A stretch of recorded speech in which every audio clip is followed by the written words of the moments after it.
Welcome everybody to another episode of the Career Talks podcast.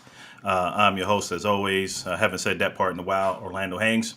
Definitely excited for tonight's guest. But before I bring this gentleman on, make sure you are preparing your questions. Say hello to everyone as you join in. Network with each other. Say hello to us, as well as make sure you share where you're tuning in from. Uh, Whether you're local or not, and have some questions ready because I'm sure this is going to be a great conversation with this gentleman. If you've seen the promo video, or should I say promo flyer, Rogers Vane, he is a dynamic person in the career space development. I met Roger probably 2-3 years ago here on LinkedIn, as always, while meeting all these phenomenal guests. He had me on his platform sharing some career advice. That absolutely loved it. And it was about time for me to return the favor to bring this young brother on and share his experience. He has a vast background, highly educated brother, doing his thing, business owner. He is the executive director and professional coach of My Digital LLC. His background's in project management, business analyst, so very analytical gentleman. When you speak with him, he knows what he knows. And I'm extremely excited for him to come on the scene and share his expertise. So without further ado, let me bring on Mr. Rogers Vane. What's going on, sir? How are you? Hey man, how you doing? Thanks for having me. I much appreciate it. Not a problem. Not a problem. It was about time, like I said, that I returned the favor for you to share your wisdom and expertise with my viewers on this platform. Well overdue. Well overdue. But before we get started into the topic at hand, which is a great topic, share with the folks more about you and your background and your expertise. Okay, well, again, thank you for this opportunity to be here on your show. Definitely enjoy having you on Career Coach Talk on my platform. I think it was about, like you said, about a year and a half ago, whatever.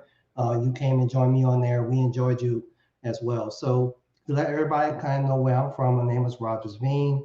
I'm a certified professional coach. I've been doing this work I started my business back in 2006. So that's officially when I created my LLC. But as far as being a coach and being a person that has helped people with their career choices and career paths, that's something I've kind of been doing since I became, a big brother.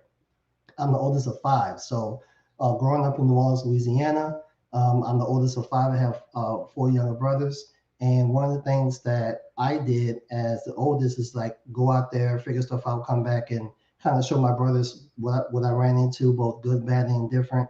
And I was kind of groomed in doing that type of role, growing up even as a child. So that's the role I typically fell into when they came into creating my friend circles, professional circles, or things of that nature. So it's kind of inbred in me that way. I didn't know coaching was a thing until I ran into the biggest problem, in which I actually wrapped my entire business around. So when I first started My Digital Self LLC, we created, resumes, and we did online profiles to help people get jobs, interview prep, things of that nature. But as I was helping people get jobs and people liked the resumes and it was getting in these different positions, what I found is that people always commented, or several people would comment that how much they hate their jobs. Oh man, thank you for helping me get this job. I can pay my bills, all that good stuff. But man, I really hate this job. And I kept hearing it so much to where I felt like that was the real problem. And being an analyst, being a project management and analyst, as you mentioned before, I like to solve the actual root cause of the problem. So it's a problem that people need resumes and need to get jobs, or is the problem is that people hate their jobs and they need to be put into the right positions, so they should be able to enjoy what you do. It needs to be a natural extension of who you are. And guess what? You can make good money and probably even more money in that regard. So I spent some time with my business trying to figure out an answer to that question. And that brought me to what the title of our conversation is going to be about today is discovering what your career identity is. So that's a little bit about me. Like I said, a couple of highlights. Born and raised in New Orleans. Got my degree in information systems, degree in master's of organizational leadership, certified professional coach, actually certified life coach, and I'm certified in neuro linguistic programming, which is a whole nother thing. But basically, That's the type of coaching that Tony Robbins is certified in. So I got all that to help me help people find their career identity to solve that ultimate problem that I discovered when I started my business. Love it, love it, love it. I didn't even know, yeah, the neuralistic piece there. So you really going deep into someone's psyche to understand what they really look for. It helps, That's good. I want to kind of be able to show a digital mirror, like, okay, this is you, what I'm saying? This is who you are. So typically think about when you get dressed, you're sharp right now. I'm just trying to keep up with you, what I'm saying? You're sharp, but you had to get in front of the mirror and say, okay, what looks good on me? What colors Mhm. match me? What I'm saying? What type of message do I want to present with this look? We need to have that same approach when it comes to our career identity. What looks good on us? How do we want to present ourselves? What we want the outcome to be with this particular presentation. And that's what we help people do. Love it, love it. I'm gonna say hi for a few folks who are tuning in. Farah, thank you for joining us. She says I'm a nurse career coach. Dale Lang Hall, so I'll say Dale Hall in case I mispronounce your middle name. Appreciate you joining. Orlando Spencer, what's up? Yep, namesake, brother. Great name. Uh, Diane Williams, thank you for joining, sis. Uh, so we're going to get right to it because this conversation can go fast because it's a phenomenal topic, finding your career identity. But let me first ask you, what led you into coaching, and then we'll fast forward to why this is so important right now, and how did that come together for you to talk about finding a career identity. Okay. So first of all, let's give a shout out to Farrah. I see she says she's a nurse career coach. So hey, Hmm. Farrah, thanks for watching. If there are any other coaches out there, what I'm saying, I'll put a comment in. We'll shout you out as well. But to answer your question, how I got into this, I didn't know coaching was a thing. You Hmm. know, all I was doing, as I mentioned earlier, was I was solving the root cause of an issue. If for my fellow software developers out there and fellow project managers out there, we're real big on finding the root cause of something so we can fix that, so we don't have to always have to deal with the symptoms, right? And so the root cause was, I found that people don't know who the heck they are professionally. They don't know who they are. So and those who seem to be so great and amazing and who we laud so much are people sometimes who accidentally fell into a position that allowed them to present the best version of themselves. Correct. And we hold those people in such a high regard, but in actuality, the fact that you were born with some specific abilities, specific skills is a reason why you're here. You fit into the world puzzle some type of way, saying otherwise you wouldn't really be here. So the question isn't, do I have an identity? Do I have something I think of great value that I bring to this equation, this world equation? The question is, what is it? And what introspective process we need to do in order to get that? And that kind of leads me into answering your next question: is why is this important? I mean, this has been important since inception, right? But the thing about now, why it's so now important, is that um, the world market for careers and how people can work has expanded. You no longer have to be physically sitting somewhere to be a competitive candidate for jobs anymore. I could be sitting somewhere in Canada and beat somebody out who's sitting in Alabama for a job that's in Florida. That is a lot more prevalent to occur now than it ever has. So now you have to position, now it's even more pertinent upon ourselves, more important that we understand, position ourselves for the best amount of success we can get. And the way you can do that is to know who you are. And that way, nobody can beat you to be a better version of you than you. And so you go into those arenas, that authenticity and that greatness that you have innately comes across in the interview. I'm an interviewer. I hire people. What I'm Hmm. saying? You can see it, right? What I'm saying? So to position yourself to get the results like that, you have to start off with the question is, who am I? So that's kind of that's why it's important, and that's how I fell into it. I like that. I like that. So let's begin to unpack it a bit because I like to dive deep, and you're an analytical guy, so I'm sure this you'll appreciate that. So when we're talking about, I'll take a step back. The whole reason why I started this podcast, right, is to grow the network, build visibility, personal branding, but also to provide actionable advice to the job seekers. So if we're looking at a systems process, you're again project managers, you're all about systems and looking at that, breaking it down.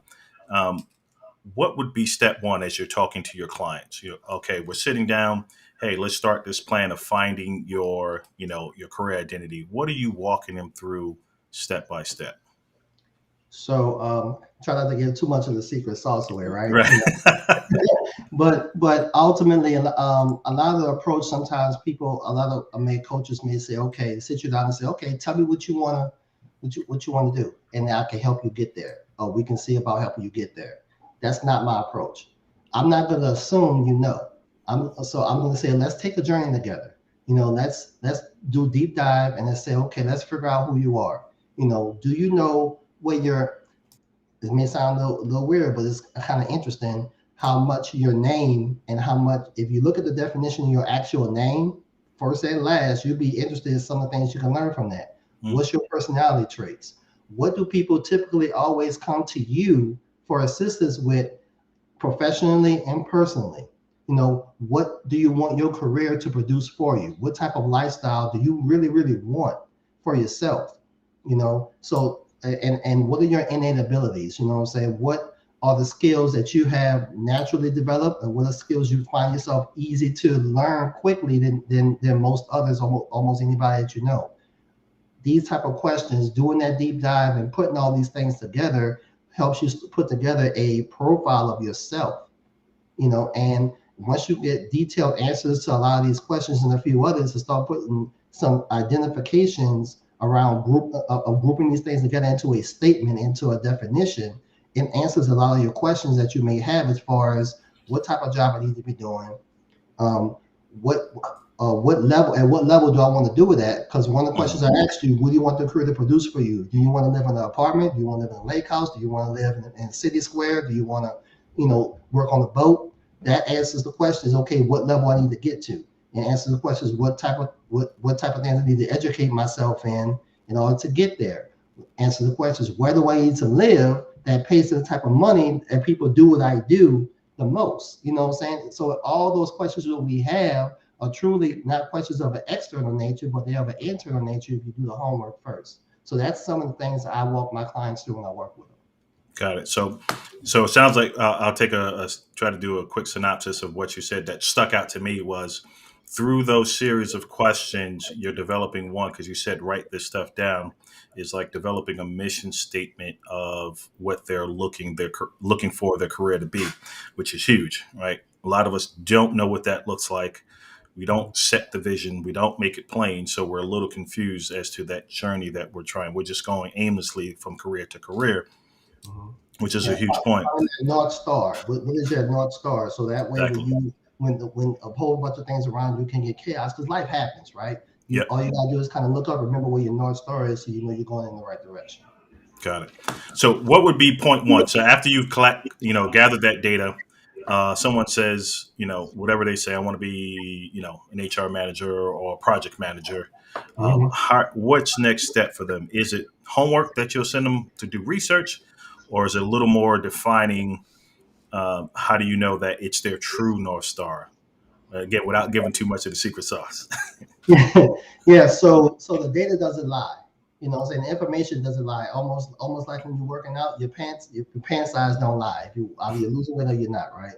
Right. The information, because we're not like just completely dependent on the MBTI. You're not completely looking at a zodiac sign. You're not completely looking at your name meaning. You're looking at all the data, like the stuff I mentioned earlier, together, and you're gonna find that pattern.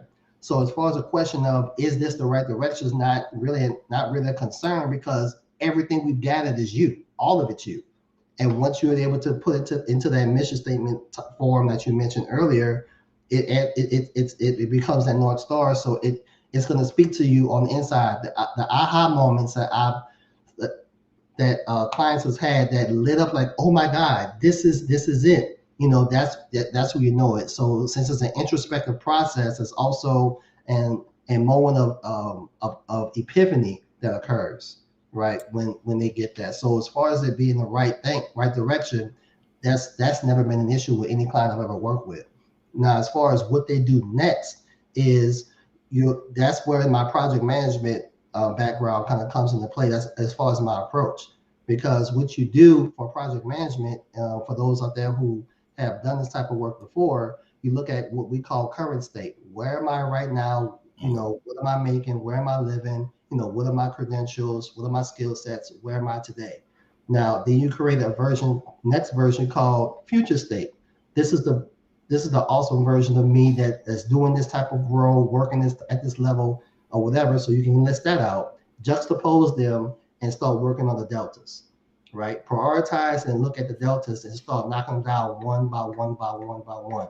It's a process. It's not going to happen overnight. You didn't get where you were overnight, but over time, and a lot of times, a lot faster than you may realize, since you're literally working towards a version of your natural self that's just at a higher level, you're going to get there, pretty succinctly. So that's the process at that point. I love it. I have a question, but I'm going to take one from Farrar because they're coming in. She said, what would you tell someone who is hesitant about using a career coach? And thanks for tuning in from Canada. She's from Canada. Oh, cool. So I have this philosophy that either you're my client or you're not my client. A person needs to be, one thing we cannot teach from a coach's standpoint is being ready A person has to be sick and tired of being sick and tired of being where they are, just like we have to do anything. If I didn't know how to make gumbo and I keep going there and messing up the gumbo, eventually either they're going to be ready to go hire somebody to show them, or get somebody to show them how to make it, or they're going to keep messing it up and wasting their time and energy and money and all that good stuff. So that's my answer now to that is, are they ready? And that's one of the first assessments I would make. That's when the NLP kind of help comes in. You kind of assess and vet the person and say, okay, is this person actually ready to make the investment? They're ready to make a change, right? Because if they are, they'll invest their time, they'll invest their energy, and they'll invest their money into getting this process going. Got it. So with that, again, going back to your project management style of coaching, again, very systematic approach. Are you giving them a roadmap that says, until you complete this, we can achieve this? And if you have an example of that, without, again, going into too much detail of what that would look like when someone partners with you to say, okay, yeah, he's laid out 3 steps. I'm not sure about 1. It seems out my comfort zone. I like number 2 because it seems easy, but I can't even progress to number 2 because he has me tasked on number 1. So, well, my question at that point is, what is the block there for number 1? Because again, it's number 1 for a reason, right? We've done the work. We've done all the systematic work, all the data that we've collected about you is all you, and it all points to this being number 1 and that being number 2 and number 3, in that respect. So what is the block? A lot of times it's just something internal and something in their mind, or they've allowed some type of external circumstance to get in the way of them getting past that first hurdle. Like I said, I focus on the career lifestyle, but I am certified life coach, even though I don't do full-on life coaching.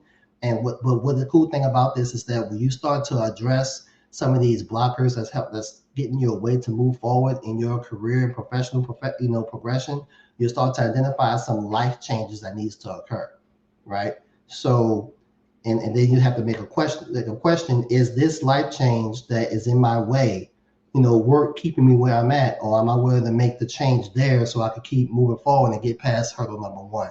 So that I found that to be an issue, say a lot of times, like for example, one thing that I've noticed some of my clients have had an issue with is that, wow, if I want to do this, and this, that means that I'm gonna have to take this night class or get up in the morning and do this certain thing, which means it's going to extend my work day for the next couple of years, between doing their day job and doing and making progress in their goals. Yeah. Wait a minute. So if I need to extend my work day from 6 to 8 o'clock, which means I need 2 extra hours of energy, which means I got to do something in the morning. So I take vitamins and everything to get a workout in to give me that extra energy to push me forward through the day. Yeah, that's all part of it. It's like Rogers is not shaking it. He's like, yeah, That's What what. did you But expect? thing about it is that because think about it, where they're going, that's going to be their new modus operandi in order for them Mm, to stay there, right? You know what I'm saying? For our sports fans out there, we want our people, the people on the various teams that we support, our big players on the team, to do the work and work out and do what they need to do. They got to get up at 4 a.m. and that's going to be a championship at the end of the year. We want them to get up at 4 a.m. Right? You have those levels of high expectations for them because of what they signed up to be. You signed up to be whatever it is that you are. That's you know what I'm saying. So you mhm. should hold yourself to that same level of standard because you should be looking to to win the championship in whatever it is that you're doing. Not necessarily beating any other person, but beating that old version of self. You know what I'm saying? Be better than that last version of self, and you'll get yourself a championship every year, and that's the goal. Got it. So let's unpack a little bit in your words, identity. So when we're talking about finding your career identity, Mhm. is there more to that? Because you alluded to it earlier about the appearance. What else goes in that? Per your definition. So one of my favorite questions I would ask somebody when it comes to their career, I say, okay, so who are you professionally? Who are you? A lot of times they'll give me whatever their current title is. Hmm. And that's not, you know what I'm saying? Very rarely that's actually the right answer. You know what I'm saying? What I'm really asking is, who are you? What problem are you here to fix? Or what product or service are you here to present? You know what I'm saying? That adds value to the professional community overall, right? So that is what your identity is. I'm here to do X, and it's a very distinct the way I have the statement created that we create, it's not Hmm. like I'm here to help people. It's not that generic. It's very, very specific building of a statement that forces you to ask yourself a lot of those introspective questions so that statement actually matches. So that's in overall from a high level, that's what that is. Got it. And I'm gonna rebrand that instead of mission statement, call it the career identity statement in lieu Okay. of this title So for you. So, which because it's so self reflective. I like the fact that you said you're digging in deep, and you said it's all you. So whatever we come up with, it's all you. I mhm. didn't add to it. You added. I just asked some questions to draw it out, and that's powerful. I love that. I love that thing there. So with that, again, as we're and I'm all about step by step process. It was funny because I was recently looking at my personal Burke assessment, and was it true based on my personality? And to that point, it was an epiphany. And even with the question you just asked, my first thought was, do I say talent acquisition professional? So, but how you rephrased it, I was like, yeah. Last show I did, I was with Fanny Dunnigan, who's all about content creation, and she educates folks on that. And she shared with me this article on LinkedIn that was written by one of the editors there about create an employee. And this, I'll bring it to a close. Is that gave me the epiphany of my goal is to be able to empower employees who have the ability to create content on this LinkedIn platform that will create a synergy between their personal brand and company brand and to add value. So Okay. that's where my mission Now, has just quickly allow, shifted. allow me to capture that. See what you Yep. just said. If you put that down, put it on something, and then sit it there, and everything you do needs to be attached to that. It's just a quick coaching moment. And if you're Yep. doing something or operating in a way that is counterproductive to that, you need to ask yourself, how much time and energy do I want to put towards that that's not bringing me closer to fulfilling this?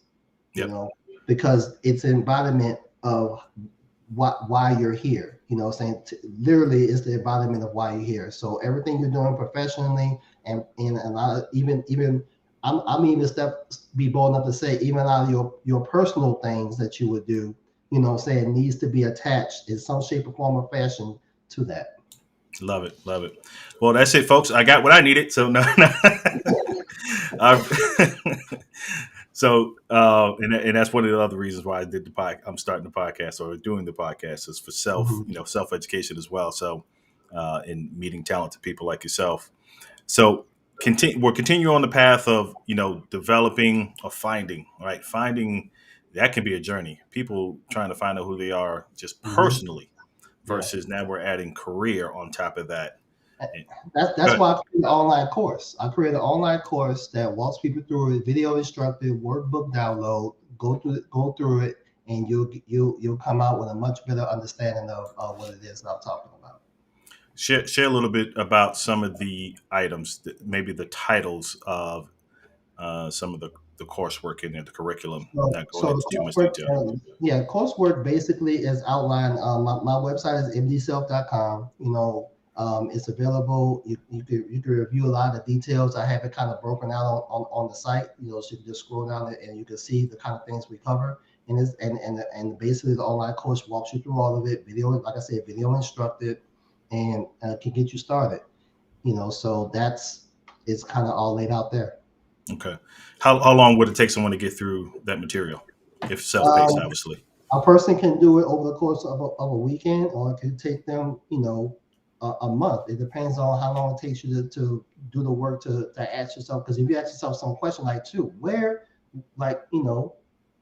like a question of what are my abilities? What do people really ask me about? Sometimes people can know that off the top of their head. Sometimes they got to go out there and do some research to put it together. You know what I'm saying? So this depends on how much time and effort they want to take to kind of get through it. But the steps are the steps. So wherever you stop, that's where you're going to pick up from. And that's why the course makes it easy to go ahead and pick it up from where you left off. I want to circle back because you mentioned it earlier about why you did this, but I want to bring that back again. So where was that epiphany in your career where you're like, man, am I going down the right path? I need to figure out what my identity is in my career.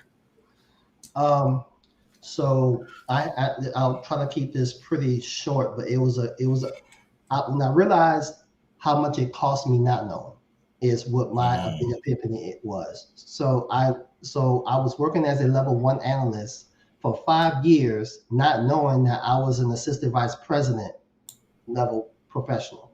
So I worked as an analyst level 1 for 5 years until one of my coworkers got sick of me running circles around them with the rest of the analysts. She gave me this alphanumeric number on a slip of paper, and I even have a whole podcast video about this. And she said, "Look this up and get out of our department," and walked off like she was just irritated. And I was like, "What is she talking about? I'm a BA level 1, right?" And I looked it up in the system, and it was assistant vice president of ops. I'm like, "What the heck is she talking about? I'm still trying to be a BA2, for the last 5 years." But when I looked at the job description, I was doing all of it already. And I lost at least 3.5, if not 4 years of VP level pay and standing working as a BA1 because I didn't know who I was. So that huge. So the opportunity cost of that just drove it home for me. I was like, never again, So I wanted to solve a problem for myself after that, and being the big brother that I am, I want to make sure that anybody who's connected to me will have that problem solved as well. So you just touched on something pretty cool, right? So your epiphany there was you identified, or your manager, identified your skill level versus the opportunities that were in, that organization. It wasn't my manager. It was one of my coworkers. My manager. Oh, your coworkers. Okay. My manager was keeping me like, yeah, good. I'm getting VP level work out of a BA1, and they don't know it.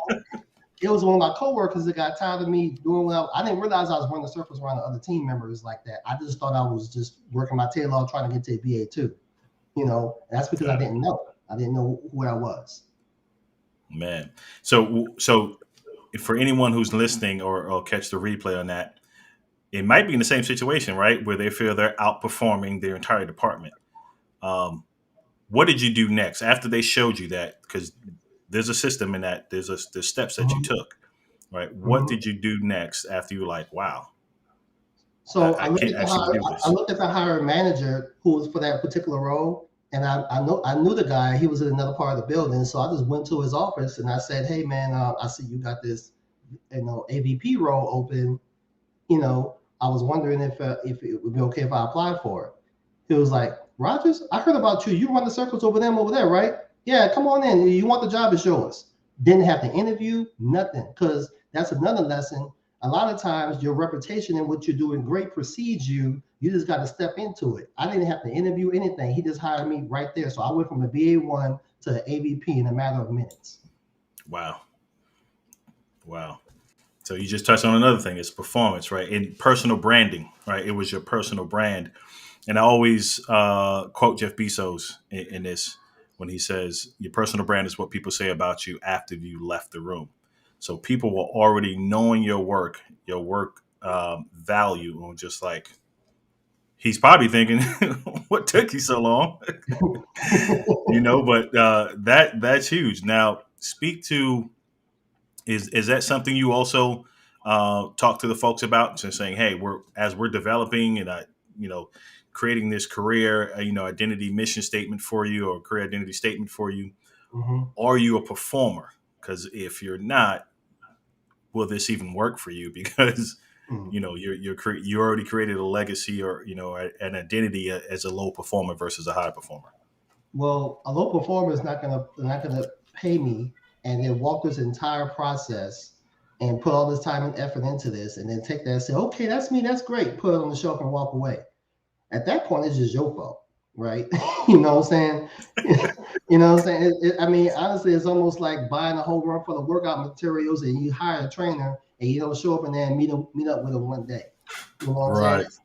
Right. Real, might as well, you put the investment in, you did the time, you did the work, you put together, we put this together. Now it's just time to execute. So the question, so again, that goes back to what we were talking about before. Are you ready? And at some point, I would hope that anybody would get sick and tired of being sick and tired, like we would say, of being at that one level, and just be ready to do whatever it takes to get there, whatever their catalyst can be, whatever their motivation is, whether it be internal situation or external things such as, say for my kids or for legacy, anything like that, whatever it is, I almost don't care. I just like to see people move forward and not waste time, because I know what that feels like. Right. So you've been doing this for about, correct me if I'm wrong, close to 20 or almost 20 years now. Yeah, almost. Right. Yeah. So now with that, what's the ideal avatar client for you, for those, again, that are tuning in and all catch the replay? So as of right now, I'm creating the online tool to help produce more people that do what I do, right? To help more people to become scalable in this philosophy. I need more evangelists. So I'm creating an online tool right now. I have an offsite team overseas that's developing an online tool for people to create these group management profiles where they can execute the elements that I'm talking about in my program, and be able to manage and track people, in their relative groups. So that's the next stage that I'm doing. I need to produce more people and make it easier for them to execute this methodology for more people. So that's what I'm in the process of doing right now. Okay, and does that attract more mid to senior level folks? Yeah, typically, yeah. I'm a good to great person. I don't know if you ever heard that book, Good to Great.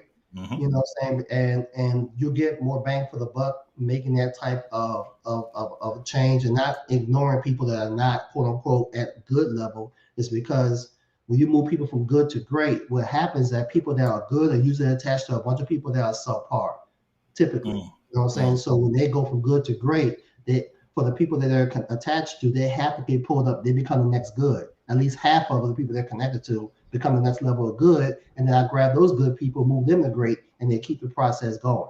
You know what I'm saying? So I'm working with mid to high level professionals, that in mid level is at UK. There's no particular dollar amount or whatever. It's just you know who you are if you're a mid to a high level professional. And if you don't, if you have asked questions, then you kind of have already asked the question. You need to get the program. You need to get the program.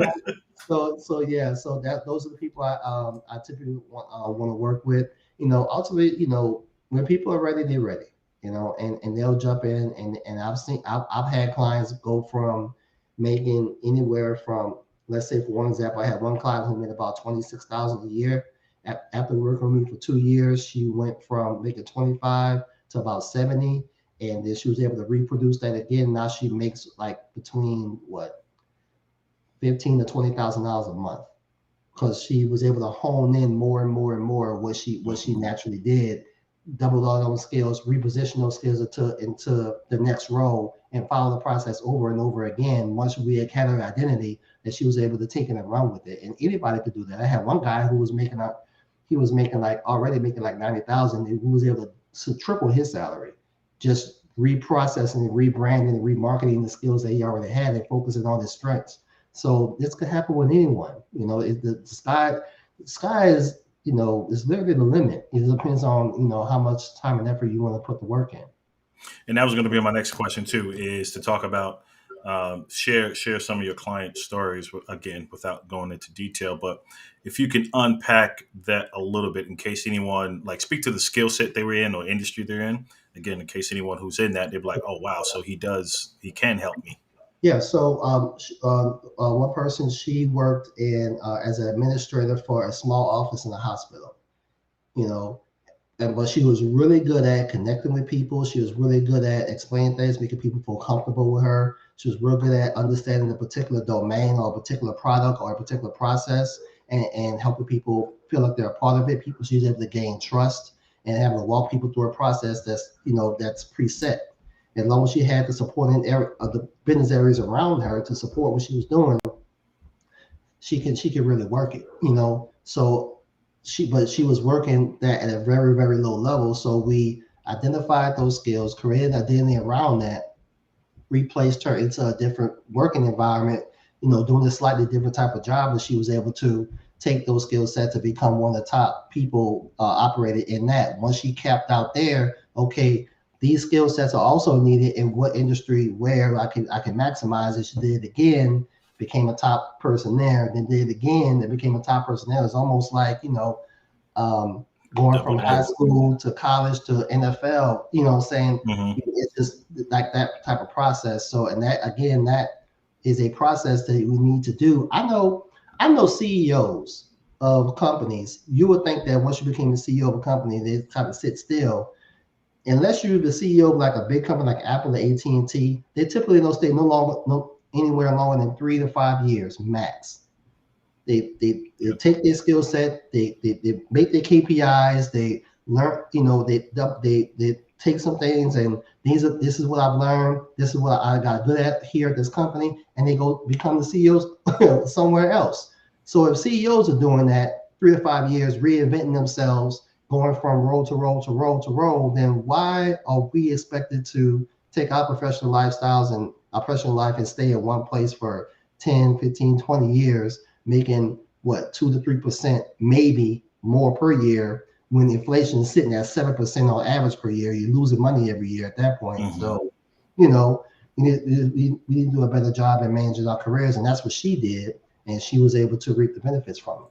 It's funny because I was just thinking that yesterday about why is it so acceptable for CEOs to jump ship, go in with a 3 to 5 year plan, execute, deliver, results for the shareholders, and then bounce. And there's nothing said about it. It's just, oh wow, they were great, and now you shifted over here to here. It even, which is super cool. You've probably seen it. What's her name? I want to say Rosalind. Yeah, they call her Roz. She was the CEO of Starbucks, now shifted over to the CEO of Walgreens. So very, very few, maybe a handful of African American in a Fortune 500 CEO spot. Less than five, I think at four, and one is a female. So that's funny. So let me ask you this: in what you're doing now, because the word imposter syndrome popped in my head, because you're talking about identifying. Right, we're talking about finding your identity. Mm-hmm. How much of that do you come across where people are just like, I don't know, or is it fear, or is it just imposter syndrome, thinking they're not capable? The fact that you were born, you are capable of something. It's just finding out what it is. Mm-hmm. There's not a person on this planet that can walk up to me and say, I have no reason for being. If you didn't have any reason for being, I truly believe you wouldn't be here. And I'm not saying you shouldn't be here or you feel that way. What I'm saying is that we just need to find what that is. And there's a system to find that. What I'm saying? It doesn't, and if my system that I'm describing to you doesn't speak to you, then go find one that does. But that system exists. Your true passion, what you're here to do exists. and just go start the mission to go find it, and it will find you. It'll walk towards you as you walk toward it. Hopefully, I answered your question. I may have talked Yep. before a little bit, but hopefully, I answered your question. Nope. I love it. I love it. You just kind of hit them between the eyes. We're like, we're not even about to go down that that rabbit hole. Like, no negativity here. Let's find it. Let's get on the bike and make it work. So I love that. So share with folks. I'm going to be mindful of the time. Like I said, I knew this conversation would go super, super quick.